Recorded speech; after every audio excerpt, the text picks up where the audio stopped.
pour créer un échange, un cadre d'échange, de débat, de réflexion. On essaie d'aborder toutes les thématiques relatives à la société, sociologie, histoire. Voilà, ça a commencé à la Maison de la Culture un certain 5 mars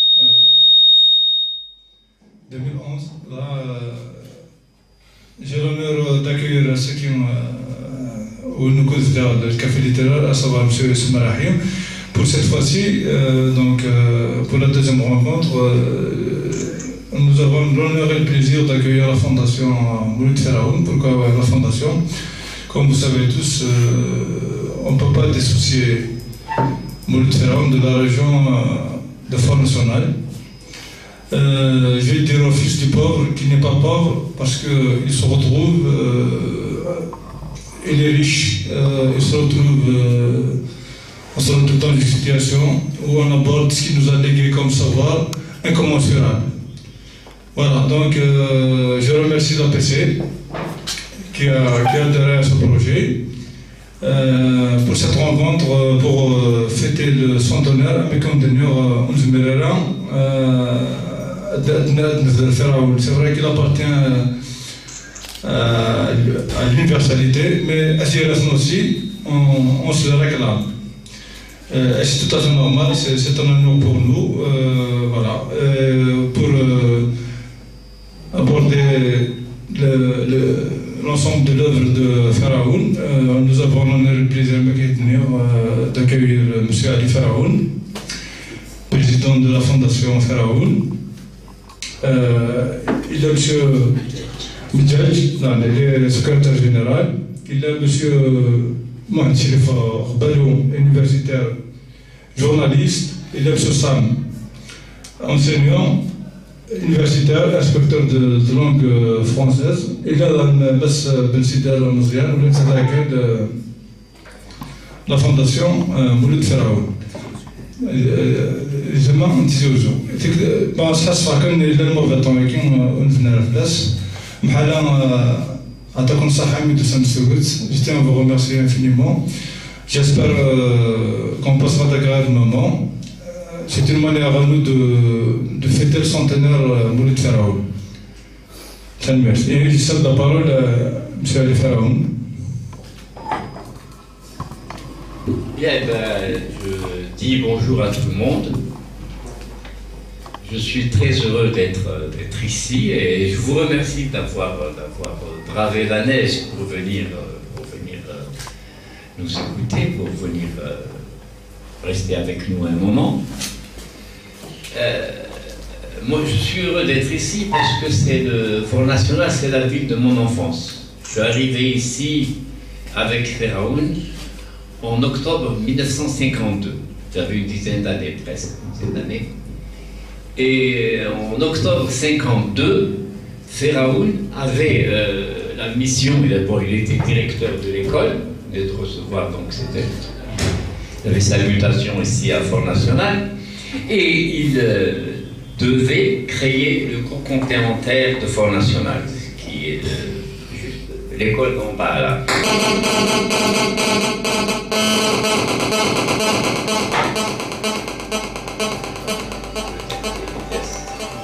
Ah oui, et ça c'est moi, c'est mon téléphone. Attends, mets-le dans une autre.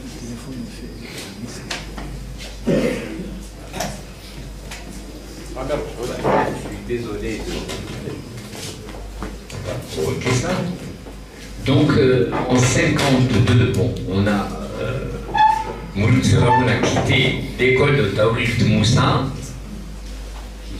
l'école de Taourif Moussa, qui se trouve dans la commune de Béridouala à l'époque.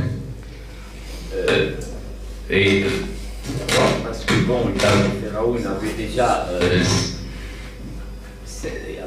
5 enfants qui étaient et dont les premiers, dont moi, j'ai dit à ma grande sœur, nous devions aller accéder au collège. Je sais pas si je peux parler à haute voix. Est-ce que vous entendez du mieux? Oui, oui. Comment? Avec ça, c'est agaçant, avec ce truc-là. Est-ce que vous entendez maintenant? C'est bon?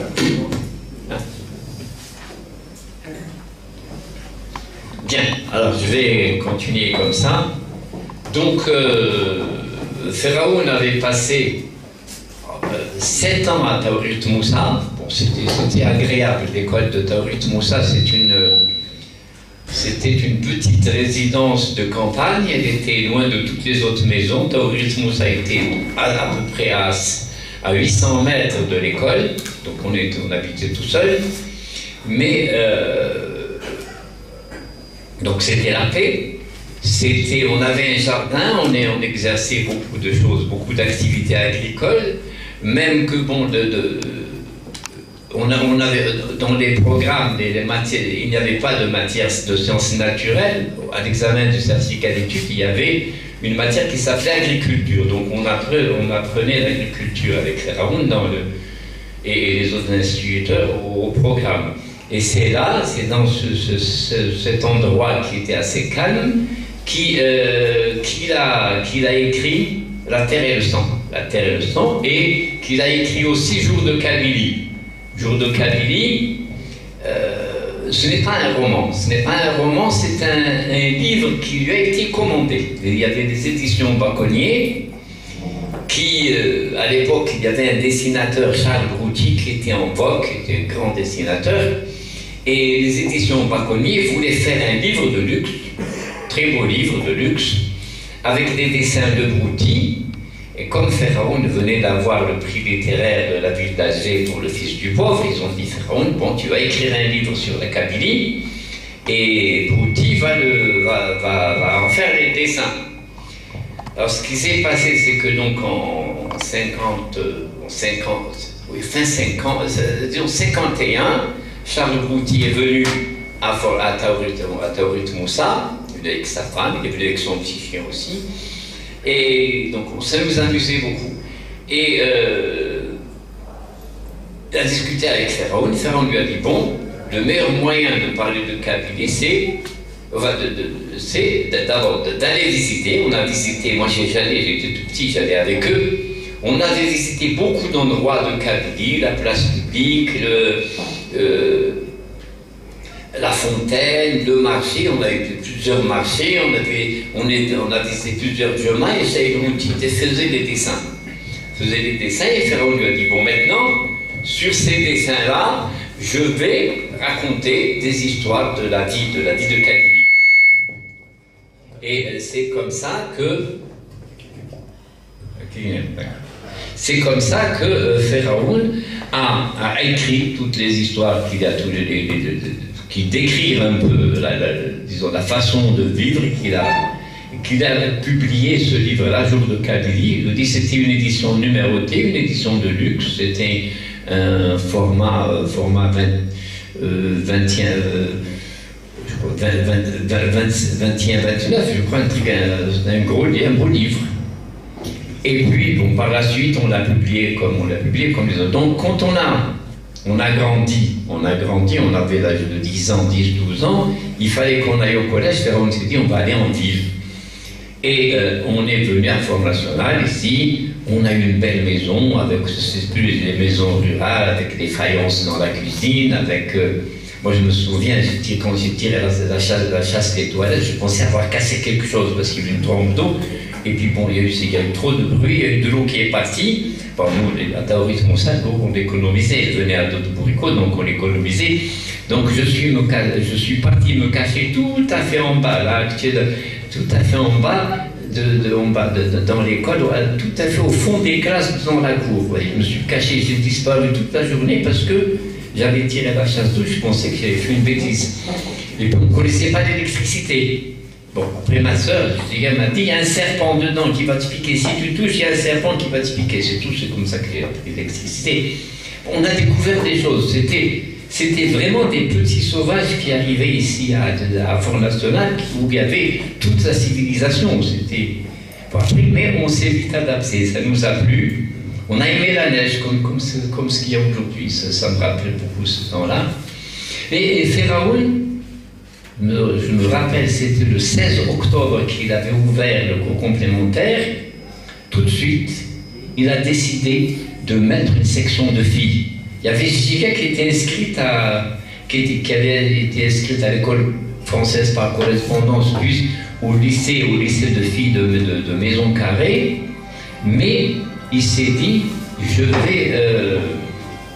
il vaut mieux créer une section de filles. Et c'est comme ça qu'on a eu, il y a eu dans la classe de Pharaon, en 6e, je crois 5 ou 6 filles. Il y avait 4 Algériennes, je pense, dans la en 6e, plus 2 Françaises. D'ailleurs, paradoxalement, les 4 Algériennes se mettaient devant, dans la rangée de Pharaon, il y avait le bureau de Pharaon, les 4 Algériennes comme ça, dans les 2 premières tables, les 2 Françaises, elles étaient de l'autre côté, c'était aussi ensemble. Et puis, pour montrer que Pharaon, c'est quand même quelqu'un qui s'intéressait à ça, qui voulait instruire les femmes. Déjà, quand il était en 36, il était à Taboudrist à Pénidouala. Il s'est marié en 38. Ma mère avait 15 ans quand il s'est marié avec elle, donc ses élèves avaient à peu près le même âge aussi, ses élèves de fin d'études. Il avait une classe unique. Donc, qu'est-ce qu'il fait? Il met sa femme dans sa classe pour qu'elle puisse apprendre à lire et écrire. Parce que pour lui, une femme, ça doit savoir lire et écrire. Mon grand-père, assez ironisé, à un moment, il dit: pourquoi tu mets ta femme, pourquoi tu mets ta fille à l'école? Chaque fois, mon grand-père, il intervenait: pourquoi tu fais ce genre de choses-là? Mais Pharaon, pour lui, c'était normal de donner l'instruction aux femmes. Donc, il a, même sa propre femme, il l'a mise dans une classe avec ses élèves pour qu'elle puisse apprendre à lire et à écrire et puis à comprendre les choses. D'ailleurs, plus tard, Pharaon, avec sa femme, il a toujours été très, très ouvert. Pharaon avait une grande complicité avec elle. Il lui lisait, bon, parce qu'il n'y avait pas la télévision pour les soirées, les longues soirées d'hiver et tout, il n'y avait pas la télévision. Il lui lisait les romans qu'il lisait. Il lui lisait tout le théâtre grec, par exemple. Il lui lisait beaucoup de choses. Et c'est comme ça que ma mère a pu se cultiver en vivant avec cet homme-là. Et ensuite, quand il écrivait ses romans, il lui lisait aussi. Et puis à un moment donné, elle s'est autorisée, elle lui donnait des points de vue. Et Pharaon lui demandait son point de vue quand il écrivait quelque chose. Des fois, il lui faisait, il lui disait: bon, moi, j'aurais pas fait ça, j'aurais changé ceci. Tel personnage ne réagirait pas comme ça. Et bien, il l'écoutait et il lui racontait tout. Après, quand c'était le journal, non, le journal ne lui disait pas souvent, parce que le journal, c'était quelque chose de pénible. Le journal de Pharaon, c'est l'œuvre qu'elle a faite à Force Nationale, vraiment. Et quand on imagine le journal, c'est Force Nationale. C'est par là qu'il a vu, c'est à travers la Force Nationale, à travers la base qu'il a vécu la guerre d'Algérie, qu'il a vu et qu'il a eu les plus grandes souffrances de vivre ici avec toutes les pressions qu'il y avait, du capitaine Tardy, de Santi, de Achard et de tous les gens qui intervenaient un petit peu, qui intervenaient dans la sphère où il était. Bien, ça, ce sont quelques aspects de la vie de Pharaon. Pharaon, ici, quand il a fait le complémentaire, section de filles. D'ailleurs, l'année suivante, on avait plus de filles encore dans ma classe. Moi, j'étais dans l'année suivante. Bon, il y avait déjà une dizaine de filles. Il y avait une dizaine de filles.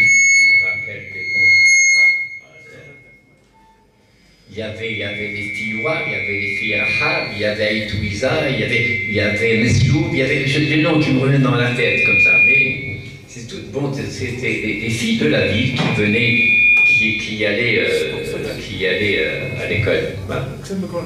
Vous m'y enlevez ça?